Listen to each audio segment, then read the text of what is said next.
સુરતના તલસાડીમાં સફાઈ કામદારોનો Halla Bol, chief officer હાય hyena નારા સાથે વિરોધ કર્યો। મહિલા કર્મીઓએ બંગડીઓ ફેંકીને વિરોધ નોંધાવ્યો। સફાઈ કામદારોનું આંદોલન ઉગ્ર બન્યું છે। નગરપાલિકા બહાર પોલીસ કાફલો ખડકી દેવાયો। ચોખ્ખું અને ચરાગું છે। આ વડતાલ બહુ ઠેર ઠેર હવે ગંદકી છે, લોકો પણ હેરાન થઈ રહ્યા છે। હવે આ આંદોલન સમેટાયું તો એના માટે શું તમે અપીલ કરો છો? અમે આટલા વખતે હડતાલ પર બેઠા, અમને કોઈ ચુકાત આપતા નથી। આ 3 વારનું થયું છે સર। પહેલા બી અમને આવું જ કીધું છે કે તમારું થઈ જશે, અમે લેટર મોકલાવી છે, અમને ઉભા કરી દીધા, તો બી પછી કઈ થયું ના। પાછા બીજી વારના બી એવું કર્યું, ત્યારે બી અમે લોકો હડતાલ પર બેઠા, પાછા અમને એમ કે તમને લેટર આપી દઈશું, આમ થશે, પાછા અમને ઉભા કરી દીધા। આ ત્રીજી વારના અમે બેઠા ને હવે અમે હાર નહીં માનીશું સર, કેમ કે હર વખતે અમારી હાથે આ બનાવ બને છે અને પગાર બગારના કોઈ ફિક્સ તારીખની કોઈ ઠેકાણું નહીં મળે અમારું। ના એવા છે જેને લઈને તમારે આજે વિરોધ કરવાનો વારો આવ્યો છે? અમે એ લોકોને જેટલા બધા મુદ્દા આપેલા પણ એ લોકોએ કશું કર્યું નથી। આ જે 14 તારીખે અમે બેઠા ત્યારે એ લોકોએ અમારી અરજી મોકલી, એ બી અરજી મોકલી, પાછી રિટર્ન આવી। એ લોકો બધા જૂઠું બોલતા છે અધિકારીઓ। કેટલા કર્મચારીઓ ધરણા પર બેઠા? અમારે 120 બેહેલા છે। ને આ લોકો જે રજૂઆત તમારી જે છે કરો છો, શું જવાબ આપે છે? એ લોકો તો કોન્ટ્રાક્ટમાં જ આપવાનું કે અમને કે તમે બધા કોન્ટ્રાક્ટમાં જ જશો, તમારે જે કરવું હોય એની માટે અમે રજૂઆત કર્યા હતા સાહેબને કે આનો વચલો રસ્તો કાઢીને આ સફાઈ કામદારોને ન્યાય મળે ને કોન્ટ્રાક્ટ પ્રથા નાબૂદ થાય। પણ સુપ્રીમ કોર્ટની ગાઈડલાઈન હોવા છતાંય આ નગરપાલિકાના પદ અધિકારીઓ પોતાની મિલીભગતના કારણે કોન્ટ્રાક્ટ લાવીને નાના સમાજનું શોષણ કરવા માંગે છે।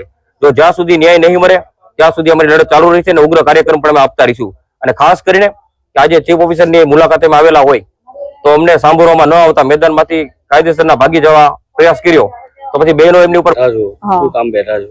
અમે ધરણા પર અમારી માંગ પૂરી થાય એના માટે અમે બેઠેલા છે। શું માંગો છે તમારી? માંગો અમારી એ છે કે આ લોકો કોન્ટ્રાક્ટ સિસ્ટમ છે તે કોન્ટ્રાક્ટ સિસ્ટમ હટાવે અને અમે આટલા વર્ષોથી અમને કાયમ નથી કર્યા, કોઈ હક નથી મળ્યો, એના માટે અમે બેઠેલા છે।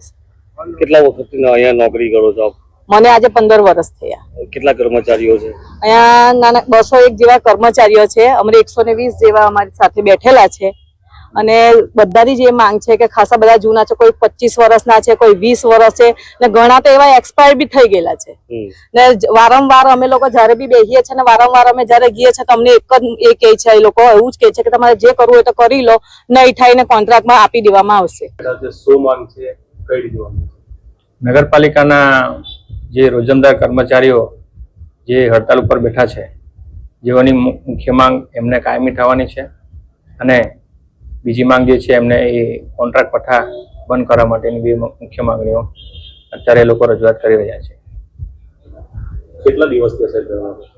એ લોકો ગયા શુક્રવારથી હડતાલ પર બેઠા છે। હડતાલના કારણે આનાથી જે ગામને જે તકલીફ થઈ રહી છે, આનું કોઈ સમાધાન નીકળશે કે કેમ?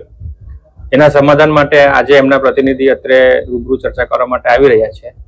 ચર્ચાને અંતે જે વાટાઘાટો થશે એના બાદ એનો જે નિર્ણય હશે એ પ્રમાણે જો કોઈ સુમેળ પરિણામ આવશે તો એ રીતના અમે ફરીથી રાબેતા મુજબ કામગીરી ચાલુ થશે અને જો બીજો કોઈ સુમેળભર્યું નિરાકરણ ના આવે તો નગરપાલિકા વૈકલ્પિક વ્યવસ્થા કરીને જે નગરમાં જે સફાઈની અને ડોર ટુ ડોર કલેક્શન, કચરા કલેક્શનની જે વ્યવસ્થા છે એ ઊભી કરશે। જે નગરમાં જે રીતે ગંદકી વધી રહી છે, તો જે તમારી પાસે જે અન્ય જે કર્મચારીઓ છે તો તે સાફ સફાઈમાં કેમ નથી જોડાતા? નગરના જે અન્ય કર્મચારીઓ છે અત્યારે સીમિત છે, કાયમી કર્મચારીઓ છે, એમને જે તે જવાબદારી જે રેગ્યુલર રૂટીનની કામગીરી સોંપી છે તેઓ અત્યારે કરી રહ્યા છે, પરંતુ સમગ્ર નગરમાં એટલા કર્મચારી પહોંચી વળે તેમ નથી। ચોખ્ખું અને ચરાગું છે।